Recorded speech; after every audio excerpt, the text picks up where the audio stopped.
All right. Hey, everybody. Getting a few people rolling in.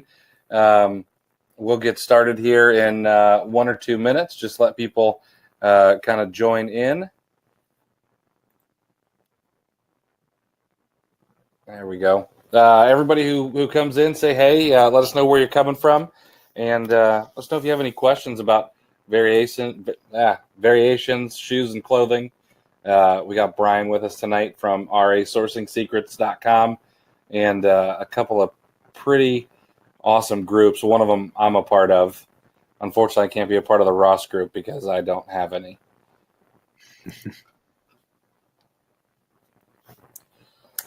Well, I guess you could always join for the Burlington. That's true. That's true. You're in New Jersey, right? Philly. Close enough. Philly. Okay. Do you have all four? Do you have TJ Maxx and Marshalls and Ross and Burlington? Sure. I mean, there's only a few sections of the country that really don't have Ross. For whatever reason, once we get like an hour north of us in Jersey, it just kind of cuts off. And then from New York through New England, you don't even see it at that point. But then, yeah, also in the Midwest, once you hit certain points, there's just barely any of them out there. That sucks. So yeah, you guys are missing out on it.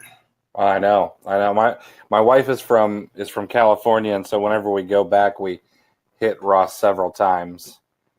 Yeah, that's Ross Central out there. Yeah. I always say that's a gold mine out there. So. Oh man. Yeah. Anyone that does clothing and shoes, I mean, assuming that you can get around quick enough. Right.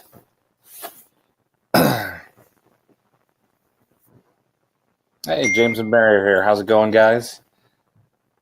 We'll give everybody another minute, and then we'll get rolling, and we'll just everyone will have to jump in as they get in. But again, this is Brian Freifelder. Is that how you pronounce it, Freifelder? Yeah, exactly. Okay. All right. I just want to make sure. Yeah, FRY. I mean, that's what I tell people because the FREI gets confusing. But yeah, think of it as Fry. FRY. Okay. All right. 25 people so far. I'll tell you what. Let's just go ahead and get rolling. I don't want to keep you too late. You okay with about an hour or so, and we'll kick around some questions and stuff? All right. No problem. Sounds good. So the first thing I always like to find out is what got you started in FBA, and what were you doing when you first got started, and then what was your transition into shoes and clothing? So quick background, I started selling online in 1999 on eBay. I graduated high school in 2001. I pretty much dabbled on eBay for years. I graduated college in 2007. I took the long route to do that. But I sold out at flea markets and did eBay and just kind of hustled to make money. I pretty much found FBA in 2009. I was doing flea markets at the time, and I was selling CDs, DVDs, video games. And I had noticed that at the time you could pretty much sell penny books or penny CDs or penny DVDs for pretty much with CDs and DVDs. It was $2.98. With books, it was $3.99, and you'd make $1 off of it. So I said, hey, rather than being out at flea markets and having to worry about the weather, why don't I start an actual brick and mortar store? And I figured I can buy things this way. Pretty much I could buy things for $0.25, 50 cents, and still make money on it. So I found FBA. I was doing media on there. I did okay. I mean, I had the stores for so many years. And in 2013, late 2013, Q4, I was in Scanner Monkey, and I started noticing people raving about how well they were doing retail arbitrage. So I said, hey, I need to go this route. So I pretty much, we just kind of transitioned over to doing more RA over 2014, 2015. I eventually got a warehouse, closed down the stores. 2015, I started getting heavier into clothing and shoes. And I just kind of, learned it as I went. By pretty much mid to late 2015, Elizabeth Thompson and I were in a group called Deals Done Right. Chris Green started it. Mm-hmm. And it shut down, and people pretty much approached us and said, hey, we really like the group. Are you going to be offering anything? So Elizabeth and I took the opportunity to just kind of, take the place of what DDR was doing. And we've, ran with it since. Awesome. Yeah, I'll tell you, I've learned a ton. I'm dangerous when it comes to shoes and clothing, but I always second guess myself.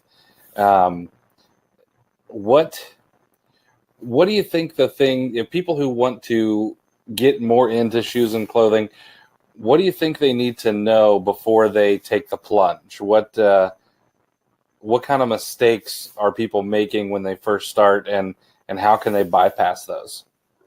Well, I guess let's start with variations. Clothing and shoes work differently than any other category. Whereas with toys, if I buy the number one ranked item, I know that a ridiculous amount of them are selling, and it's selling quick. And if I find a toy that's say 200,000 rank, I know it's going to sell. Maybe it's not going to sell a lot of it, but I know it's going to sell a moderate amount.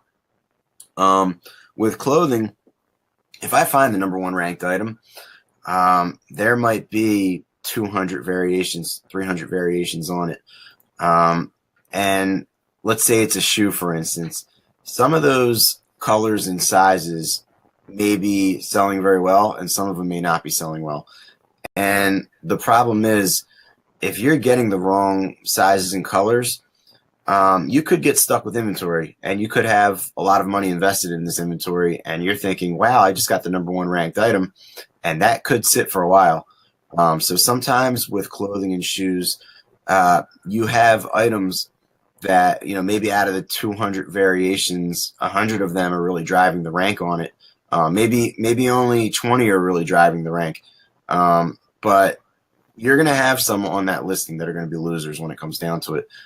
So it's, it's challenging when you're first starting to know what's going to be good and what's not going to be good.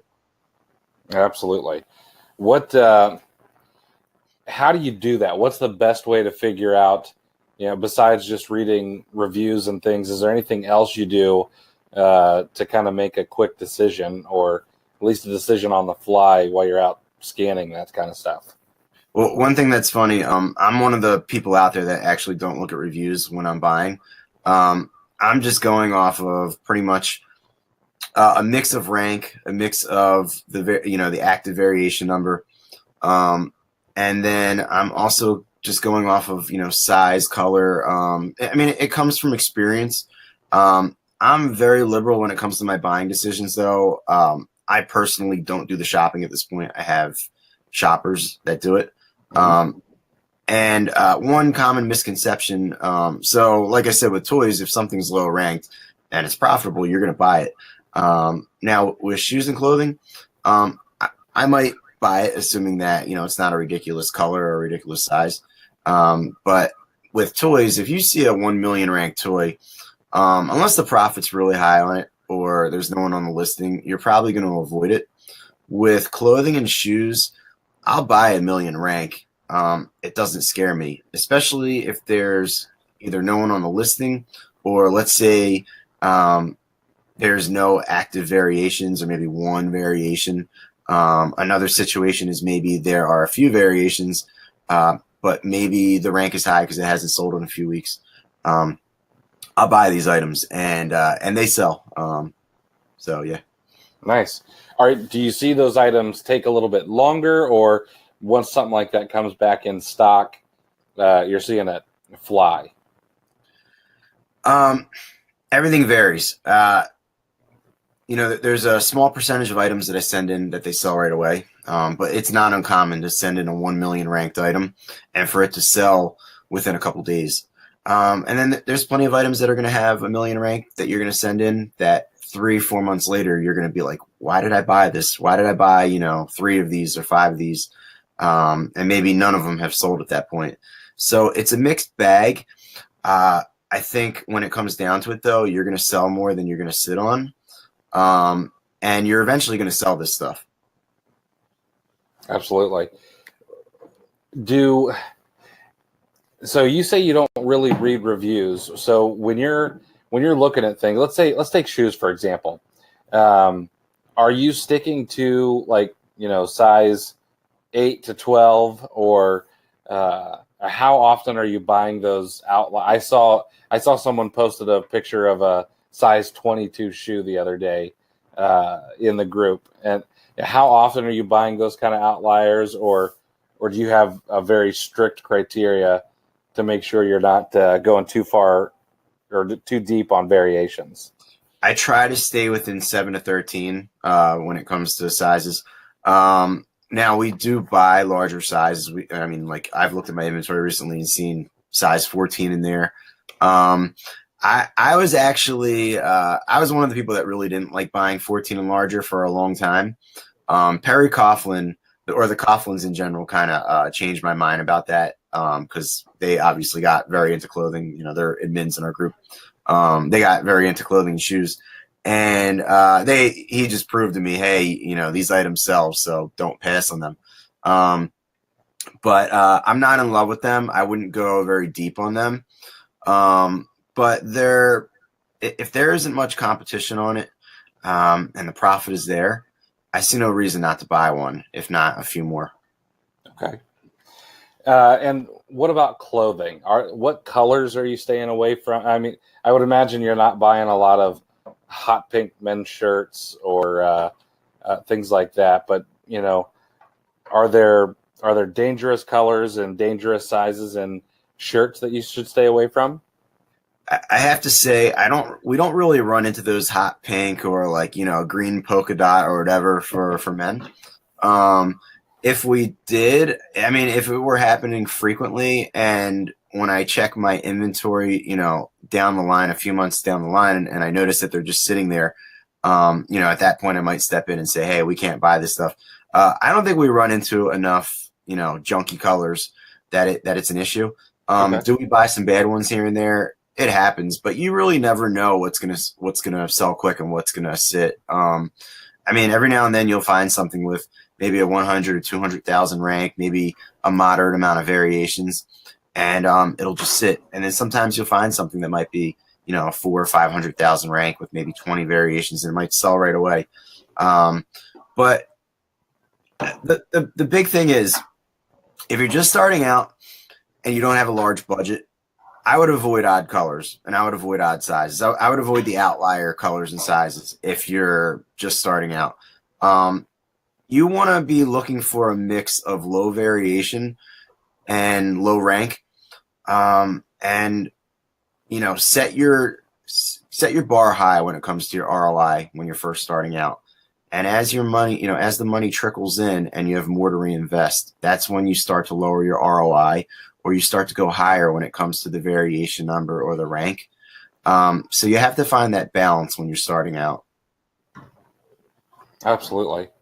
I want to talk a little bit about how you source. And I know that you don't source anymore, but I know at one point it was you, and now you've got a team.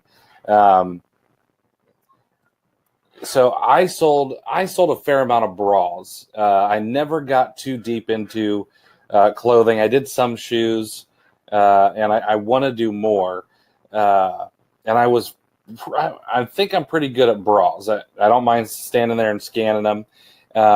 But what's the workflow to properly go through a rack at TJ Maxx or Ross? How often are you being able to just scan the UPC compared to needing to type in the name? I guess what's your workflow to make things fast but also thorough? I'm going to be honest. We don't look items up. We scan them. If it doesn't come up, we basically pass on it, because there's so much good inventory out there that if anything, we're going to go to the next store. But there's enough inventory that we know that we're going to spend, so much per store, and we don't really need to waste time looking them up. Now, if there were like a shortage in clothing and we just had way more time on our hands, then maybe we'd look it up. And I could see, even in that case, creating your own listing. But like I said, inventory is so plentiful that we don't even bother. We what I like to do, or at least what I was doing with my shoppers when they first started, I told them, look, scan every brand and make notes. And I want you to make notes of what brands aren't coming up when you scan it. And then look at that list the next time you go into a store and just avoid those brands altogether. Because if they weren't working before, you're just going to be wasting your time. Try to just be as efficient as possible and, scan what you know is going to scan. Nice. Should have hit this question earlier, and maybe I did, but how many variations is too many? I don't know if there's too many, but once you start getting into like 200 plus, if you get into 200-300 plus, you want that rank to be really low, and you want common colors and sizes at that point. Because if you're talking like a shoe that has 300 plus variations and it's a real odd size, that item is liable to sit for a while. And that's the last thing you want when you're doing clothing and shoes, because these aren't really, these aren't quick sellers. Not that it's not slow, but it's not like toys. It's not like a lot of categories out there. Clothing and shoes don't fly off the shelves. You could talk to anyone doing this. All of us have a good amount. It takes money to make money when you're doing, these categories. But going back, is there too many? Possibly. I think if you buy one of just about anything, you're typically safe. If you're going to go deep, that's when you have to be careful. I mean, if it's if you're talking a size 9 or a size 10 in men's and it's a black or a white, common color, you're probably safe. But if it's an odd color and there's over 200 variations, or if it's an odd size, there's a chance it's going to sit longer. So you have to be careful about that. Okay. Common colors. I'm guessing black, white. You're staying away from camo and whatever else, whatever other colors they're making in sneakers these days. Yeah, I mean, camo isn't necessarily terrible, but maybe the hot pink in men's, maybe that might not be a quick seller. Okay. Let's see here. Oh, do you guys do any OA, or are you guys all 100% RA? I'm 100% RA. Well, when I say 100, I do, I dabble in wholesale and private label. When it comes to OA, I don't. I've dabbled in it before. I kind of prefer RA. The problem with OA is it takes me having to do it, and I'd rather just let my guys shop and spend the money that way, and I can focus on other things. Do you think that shoes and clothing is viable with the OA model, or are discount stores really just the best bet? I've seen enough people have success with OA to know that it's more than viable. Okay, absolutely. And do you think, how long into the future do you think it will be before people start treating clothes and shoes like they do other categories? I mean, groceries starting to get a little bit more competition. Toys, of course, is completely overloaded, especially during Q4. But it doesn't seem, and maybe this is just an outsider looking in, but it doesn't seem like an overloaded category. Do you think it ever will be? Or are people just too scared to learn the nuances? So there are so many items in clothing and shoes that I think it's hard to saturate the market compared to like toys, where with toys, you only have so many really hot items. And I mean, just about anyone can get into toys, at least with clothing and shoes. It's somewhat gated, and many brands are gated. So if Amazon were to open up, were to make it so that anyone had, the ability to sell any clothing or shoe, that would make it tougher. With that said, there are, let's say there's 10 million items. I don't even know how many items there are in the clothing category, but I'd assume there's at least 10 million. And then you have all the variations on top of it. There's just such a large selection of inventory out there that I can't see it getting completely saturated. The big thing you have to watch out for when you have, TJ Maxx, Marshalls, Ross, Burlington, if too many people are doing it, yeah, it's going to get saturated. I mean, there are plenty of items that I sell that when we buy it, it has a 50% ROI. And within a month, I'm selling it at, a 20 or 25% ROI. So it's going to happen. With that said, there are way more than enough winners out there. And you're going to have your losers too. I've pointed it out in the group. I'm not bashful about it. I lose money on inventory, and I'm happy to lose money on inventory sometimes. The worst inventory is the inventory that you can't sell. The stuff that you can sell at a loss, you can always just reinvest the money and find something else that'll make you money. Absolutely. I wish that more people would yell that from the rooftops. I've said this before, and I'll say it again. I think too many sellers allow their emotions to get involved, and rather than selling off inventory just to regain whatever capital they can, they try to hold it out, and then you don't have any money to reinvest. And my philosophy is, I look at it like I'm making pretty good money. I'm making a nice amount of profit off, people buying on, off of me on Amazon. I can spare some items here and there. If 5 to 10% of what I sell at a loss, and I can make an Amazon customer happy, I'm happy to do that because my profits far outweigh my losses. So it's no sweat off my back. It's like I said, if you have inventory that just sits there, you risk, monthly storage fees, long-term storage fees, once it's 7 months at that point. You risk having to have it sent back to you, paying for that, having to liquidate it. There are just too many things that can cost you. So like I said, it's better to take a loss sometimes than to sit on it. Absolutely. I want to get into some of the tools you use, but first I want to ask, do you think that the new inventory performance index is going to hinder shoes and clothes sellers at all? Or how are you preparing yourself for that?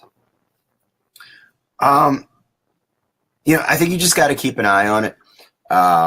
If you're getting close to 350, you're probably not going to want to send slower moving inventory in, or you're going to want to, either have some stuff sent back or really drop your price and try to move out what you have.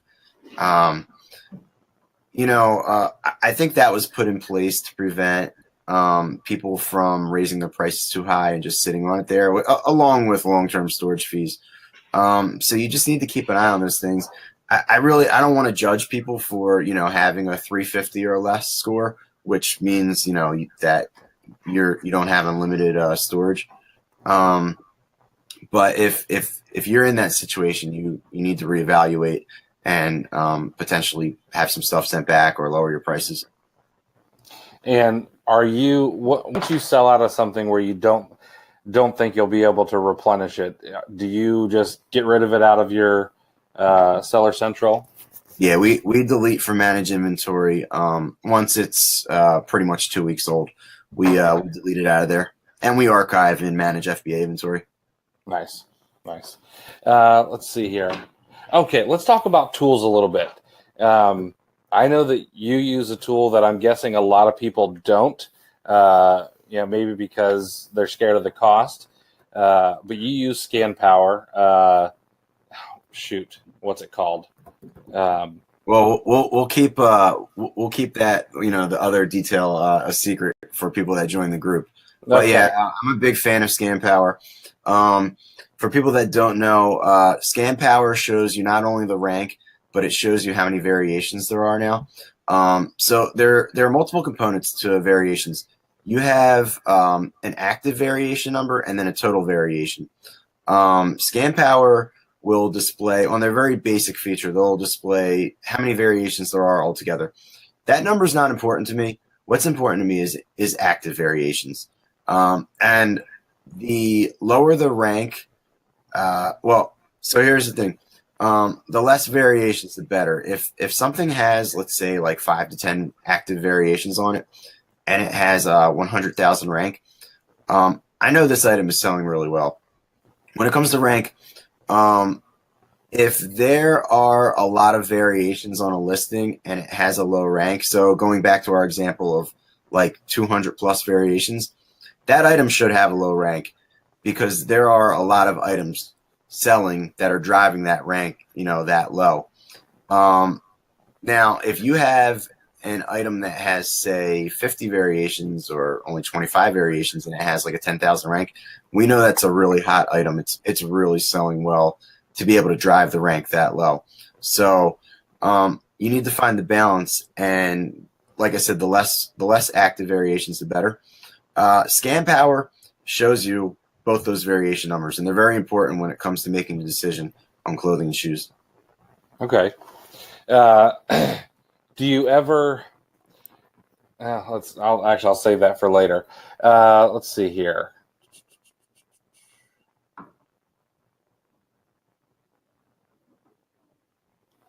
Any other tools that you use outside of that? I mean, I would imagine a scanner, but is anything that, like, if somebody really wanted to get into shoes and clothing, is there anything else they need besides a phone, a scanner, and scan power? I mean, we use iPad minis. It really doesn't make a difference if you use the phone. We use scan power. We use a Bluetooth scanner just because it's quicker than using the camera on your phone. But when it comes down to it, you don't really need that many tools. Scan power also shows you if something is restricted because it's tapping into your account through Seller Central. So you don't need to flip back and forth between scan power and the Amazon app. All the info that you need is in front of you. So yeah, those are the main things. We just have basically an electronic device, a Bluetooth scanner, and scan power. Nice. Let's talk returns a little bit. It happens. Something doesn't fit right. Somebody doesn't like a color or anything like that. How much higher are returns, and what percentage of those can you repackage and resell? Our returns on clothing, I haven't actually checked it recently. The last time I had checked it, it was around 7-8%. When it came to shoes, I think I was closer to between 13 and 15%. And I think it's close for everyone across the board. I mean, you might have some, variation there. But when it comes to unfulfillable items that get sent back to us, I'm going to say at least 75%, if not 90% of what gets sent back to us that's marked as unfulfillable or unsellable is sellable. We pull it out of the box, we inspect it, and we just send it right back in. I don't know what goes on when they're looking at this stuff. But yeah, for the most part, what gets sent back is fine. That's awesome. Let's talk a little bit about prep, because I know that there needs to be a little bit of extra prep when it comes to shoes and clothing, especially to make sure that you can combat inauthentic claims and things like that. What's the best way to protect yourself from those kind of things? I don't know if there's a best way, but what we advocate in the group is we actually take pictures of our inventory. I think anytime you're buying from stores that don't have the UPC on the receipt, you should be able to backtrack at the very least the inventory. In 2015, we started taking pictures. So we pretty much we take a picture of the actual item. So Amazon can see if it's a blue polo shirt, they're going to see, a blue shirt. They're also going to see the UPC on it. They're also going to see the store tag. That store tag has a code on it, and that code correlates with the receipt. So if we do get an inauthentic, one, we're able to backtrack and find our pictures. Two, one thing I think that's smart to do is when you're listing your item, I think it's a good idea to put the store and date of the buy in your SKU. That way you can always say, you see, hey, I bought this January 2018. I bought it from Marshall's. So if you have Dropbox or you have folders on your computer that have this information, you can go back in, you can find the folder with your pictures, and you can find the exact item, you can find your receipt, and then from there you can annotate your receipt, and you come up with a reply for seller performance and just submit your actual receipt and the picture of the item. Nice. And that works most of the time, 99% of the time? Knock on wood, I haven't had an issue where I haven't gotten an inauthentic cleared. I mean, for the most part, I think if you're, coming up with a good reply, and you don't necessarily need pictures. I've pointed it out plenty of times. I've been getting my inauthentics cleared up without pictures recently, but I think it's just an extra, layer of protection having them. Absolutely. So of course, when I talk to people about OA, I'm always talking about stacking discounts and things like that. I would imagine you guys do that as well. I know that when I shop at TJ Maxx, I'm always using discount gift cards. But are there any other ways that you can lower your cost of goods sold that most people don't know about? Well, for people doing off price, or at least doing TJ Maxx Marshalls, at the very least, you can get a TJX card. When you get that, they give you 10% off your first purchase. So what you want to do is you want to save your really big shopping trip for that purchase. And that way, when you go in there and spend $2,000-3,000, at least you'll save $200 or $300 right there. Besides that, I pretty much just buy discounted gift cards. People will debate on at what point it's worth doing and at what point it's not worth doing. With the TJX card, you're pretty much getting 5% back. Some people will argue if you're only going to get 7%, which is right around what discounted gift cards go for on the third-party websites. Some people will argue that it's not worth buying at that point. Me personally, I'm buying so much that I think it makes more sense for me to get that additional savings. But to each their own. Yeah, absolutely. And of course, I would imagine you're using your tax exempt card and all that stuff. I've never had an issue at TJ Maxx or Burlington or anything. We don't so much in Ross, just because Ross isn't really the most reseller friendly place. Okay. Luckily, I'm in Pennsylvania, and in Pennsylvania, New Jersey, and Delaware, which is where we go sourcing. We don't have sales tax on clothing and shoes in these states. So for the most part, we're lucky from that standpoint. Nice. Let's talk about building a team a little bit. At what point, let's say that someone starts fresh and they start doing well. At what point do you think it's wise to bring a team on board or start to build a team of shoppers for you? When you have so much money that you just can't spend it yourself. Nice. And how long does that take for you? And I know that you hustle. So it's going to be different for everyone. But you're going to get to a point. I mean, most people that start out, they do the sourcing themselves. They do the prep themselves. The first thing they realize is, hey, I hate prep. I can hand this off. It doesn't cost that much. And you can find people for anywhere from probably $10 to $15 an hour that'll do your prep.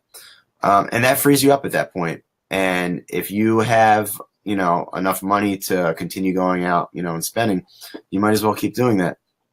And at some point, there just won't be enough time for you to spend all of the money.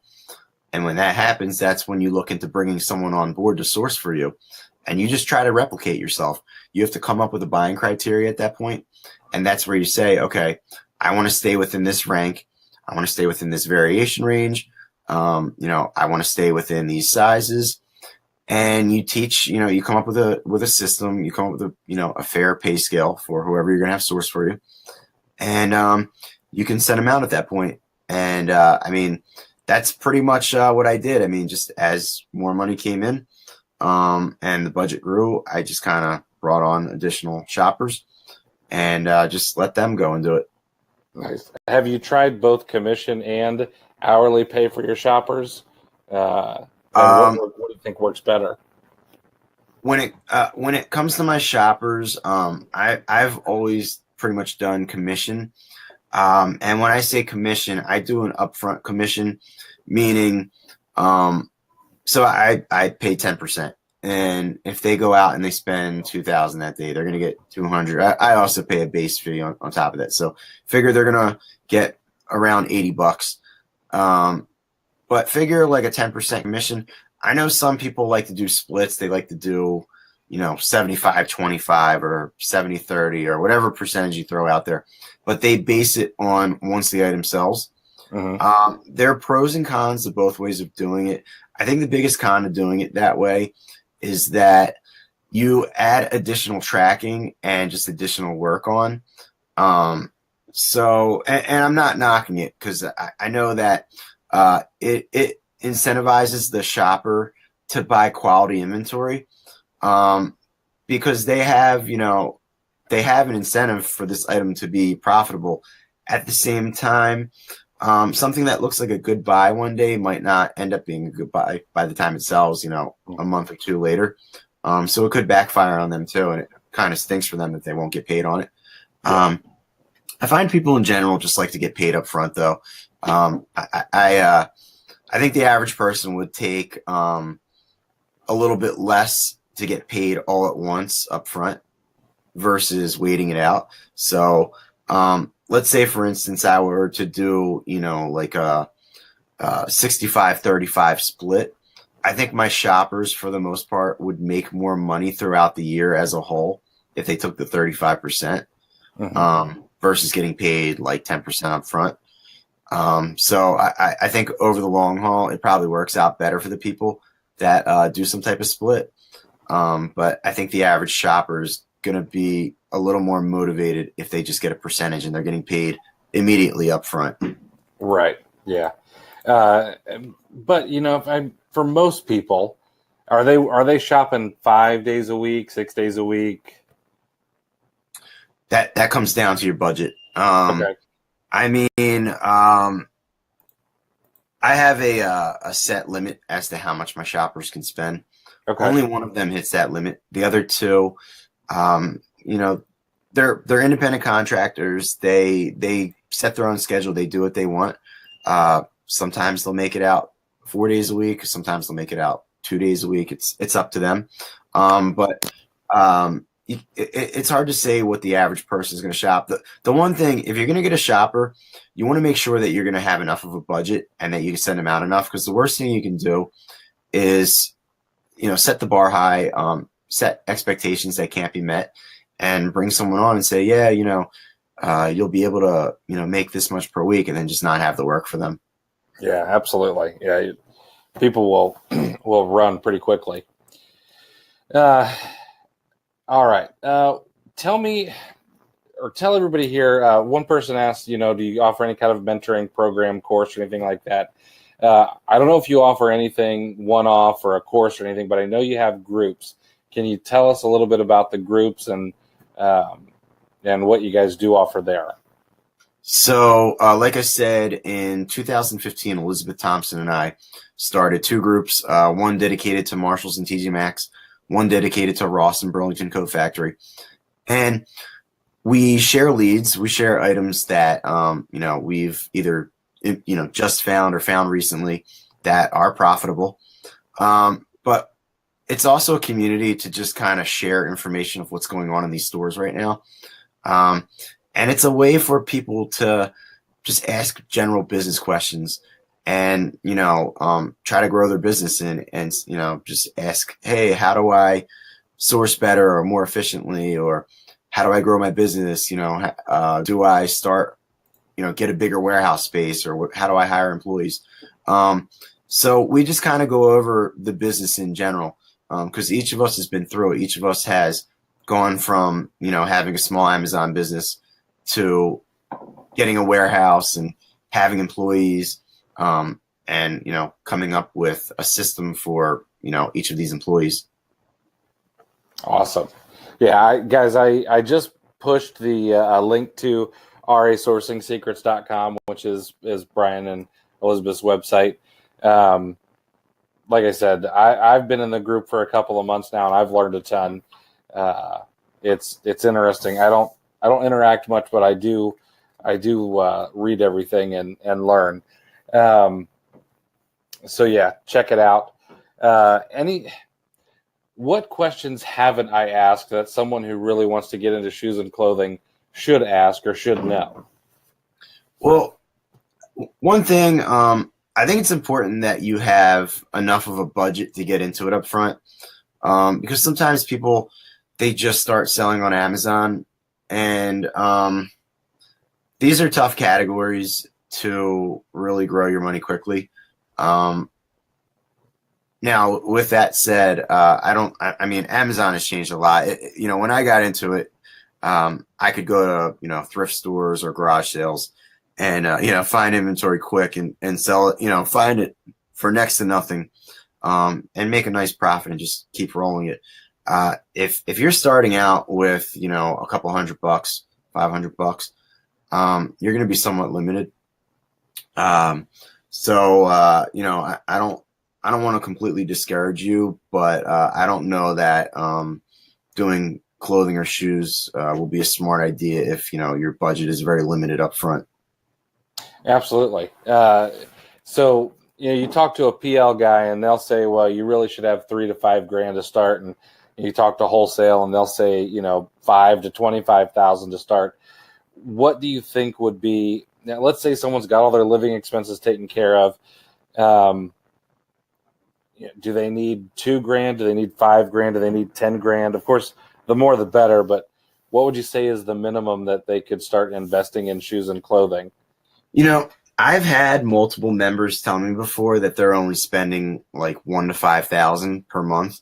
Mm-hmm. So it is possible you can do that. The way I calculate things, when you're starting out, I'd say if you have, let's say, 5,000 invested in clothing and shoes, let's assume that you're finding lower rank, lower variation items. I think you're going to have around 5,000 in sales. And this typically holds true up to a certain number. I have seen people that have, say, 25,000 invested in inventory and they're doing 50,000 in sales. If you're doing 50,000 in sales, I can't say what your profit's going to be, but I would think it would probably be around 10,000. It could be higher, it could be lower, depending on what you're selling at. But if you only have, $1,000 invested in inventory, I don't know how much in profit you're going to do. You're probably only going to do a couple $100 in profit at most. At the same time, if all of your expenses are paid and you just want to keep rolling that back into more inventory, you can grow it. But it takes money to make money in this business. Absolutely. Yeah. I think that's it. Unless you got anything else, I can get out of that brain of yours. I did promise everybody who came here a list of the top shoe ASINs, and I will be completely honest. We had some behavior modification I had to do with my son tonight, so I didn't get to it. But I am going to get that emailed out to everybody who showed up. I have a quick idea. If you want to try this, if anyone wants to take a random ASIN and put it in the chat, I can give you my thoughts on the ASIN, why or why not I wouldn't buy. So if anyone has anything handy, if you want to go into your managed inventory and find, a shoe that's been sitting for a few months, or something that you just sent in, I'm going to get Scan Power up right now. Nice. I'll give you my thoughts on it. And I think, I love when people come into our group and do that, when they, put an ASIN up and they say, what do you think of this? Because it's an opportunity for everyone to kind of jump in and, say how many they buy or why not they wouldn't buy it. Oh yeah, I'll tell you what. While people are doing that, hopefully someone finds an ASIN. That would be great. John asked, when will the group be open for new people, or are either of the groups open currently, or have any spots available? So yeah, the best thing to do is to actually go to the website that Chris put up. And we have a way to inquire on there. The main thing is, with these groups, we limit how many people can be in them, and we also limit how many people can be in an area. So the reason we don't put a link out there to just sign up is because we need you to actually, we need to make sure that you're not coming into someone's territory that, doesn't have too many stores, just because it would be unfair to our members that only have so many stores within their area. If we, let an unlimited amount of people in.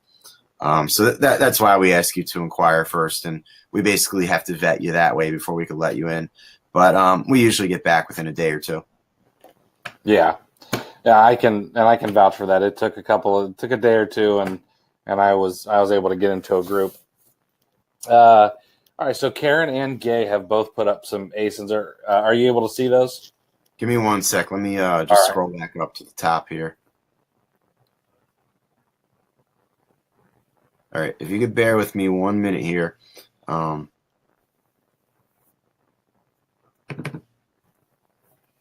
I'm going to start with Karen's. The cost for the groups are $100 per group. It's $100 if you join both groups. It's $180.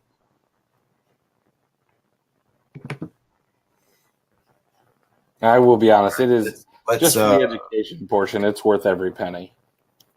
And I appreciate you saying that. And we have a good cast. We brought on Kim and Perry Coughlin at some point just because they asked the right questions. They showed they were very knowledgeable, and they've since passed Elizabeth and I in sales. So we're proud to have been the group that they joined, that they eventually learned the information from, and were able to get past us.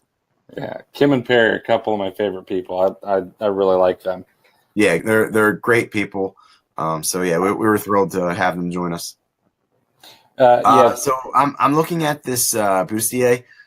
This is a good buy to me. I mean, 116,000 rank, 40 active variations. I mean, depending on how much you're paying for this, like if you're gonna pay, $24.99, $29.99, I don't know if you want to go that low, or if you want, a profit that low.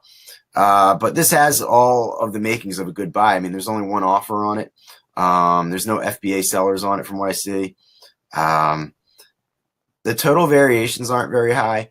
And then there's 40 active variations.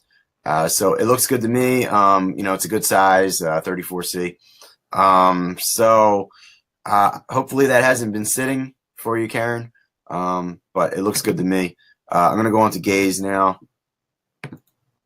Bear with me 1 sec here. So this is a shoe with a 7 million rank. One thing I like to do when it comes to a really high rank like this, Scan Power has Keepa integrated into it. You can pretty much see a screenshot of it. You can also click on Keepa, and you can look at the past history. Just because the rank is high doesn't mean I won't buy it. I don't get scared by that. One benefit of a high rank is that your competition's probably going to pass on it. You'll find that many people in this have a rank cutoff. Some people it's 100,000. Some people it's 500,000. That can benefit you because on any given day, half the competition might just say, I'm not going to buy this. You buy it, send it in. It might sell right away, and now you have that profit, and you don't have them beating down the price. One thing I do like to look at with Keepa, I like to look at statistic. I like to see how low how low it's going to. I'm looking right now. This sold, the lowest rank for this was 1.3 million on October 11, 2017. This really isn't a good buy. Unless it hadn't been available, but it looks like it's been available for a while now. Now, if you can reattach this, this is an orphan listing. If you can reattach this to a parent listing, I don't see why it wouldn't sell. I mean, it's an attractive color.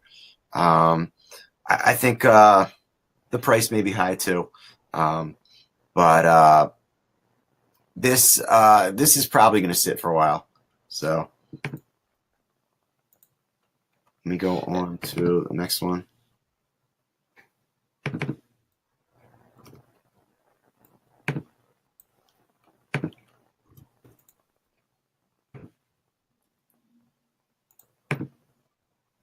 All right, I'm looking at a, I think you say is it Saucony?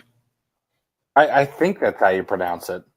All right, so this is a shoe with a 266,000 rank, 32 variations. So this is like average at best. That's a that rank is okay. The good thing about that rank is a lot of shoe sellers still are under this, mentality that they have to stay under 50,000 or 100,000.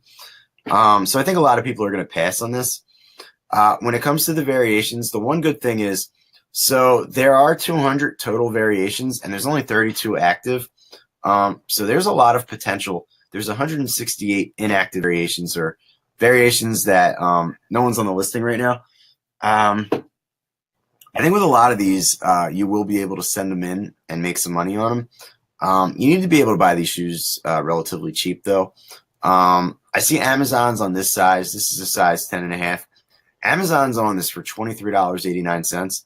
I mean, this is almost like an OA buy or an Amazon flip, because it's cheap. If Amazon were to go to like 15, 20 bucks, and there's a potential for them to sell out, I think it's a viable option to just buy it and flip it. If you were to find this in the store, though, this would have to be really cheap to be able to make money on it, at least on this size. But like I said, if you can find the inactive ones, this does have potential. I'll get into MSRP also. A lot of people are afraid to buy inventory where the MSRP is relatively low. I sell items for over MSRP all the time. It's not uncommon for me to sell an item like this for $60, $70, $80. So, and people will pay it, especially if there's no one on the size that you're selling. So, let's see. It's a good suggestion by Gay there. So I don't see any others. So if anyone has any others, feel free to pop them up there. Yeah, I've actually got a question now about Orphan listings. So I've heard rumors of an increase in Orphan listings. How much of a pain is it to get them back together, and how often is it worth it? You'll get mixed opinions on this. I think most people will tell you it's worth doing, because it doesn't really take that long. The tough part is you're taking an item that you have already, and you need to search for that in Amazon, and you need to find something very similar to it. And you're pretty much approaching Amazon and saying, hey, I have item A here, and it's been orphaned, and it should actually be a part of listing B here, and I need you to take A and put it back with B. Personally, I haven't been adding, orphans back on, because I find that they still sell. At the same time, from the people that I know that do it, they're very successful, and they say that sometimes you'll sell that item the next day. It really stimulates sales. So I think if you can set up a system where you have the time to do it, it's worth doing. Now, when it comes to this issue, I don't know exactly what's caused it. I'm thinking it's the inventory performance index. I'm thinking what happened is Amazon scared the crap out of everyone with this new IPI, and they pretty much said, hey, if you have, too many items sitting, or too many listings, then it's going to hurt your score. And I think what's happening is that people that created listings are deleting their old listings. And when a listing gets deleted by the person who originally created it, the item becomes an orphan at that point. I'm thinking that's what happened, that a lot of items just became disconnected from their parent item. And it makes it so that we as sellers have to pretty much get them connected back with something that has some traffic to the page. And unfortunately, sometimes we'll get it reconnected, and then maybe a week later it gets disconnected again. So that's the issue there. It's not for the faint of heart. You need to have time to do it. Seems like it's not something that I would ever want to tackle, but it seems like a good service that someone should probably start, is putting those listings back together for people who don't have the time or want to do it. I don't know if you're friends with Robin Johnson, but I think she has some information coming out, or a webinar coming out on how to do that. So for others out there, they might want to look that up. That would be extremely valuable, if you want to get some increased traffic to your pages. Yeah, absolutely. I got Robin's email today. That's gonna be excellent. I'm gonna try to make it for that. All right, guys. I don't want Brian's got a family. I don't want to keep him for too much longer, but I would suggest you guys go check out their site, RA Sourcing Secrets. It should still be up on the screen. It is excellent. And any parting words, man? Feel free to check out the website, send an inquiry. If you ever want to talk, I'm on Facebook. Send me a friend request. Feel free to reach out. But besides that, that's pretty much it for now.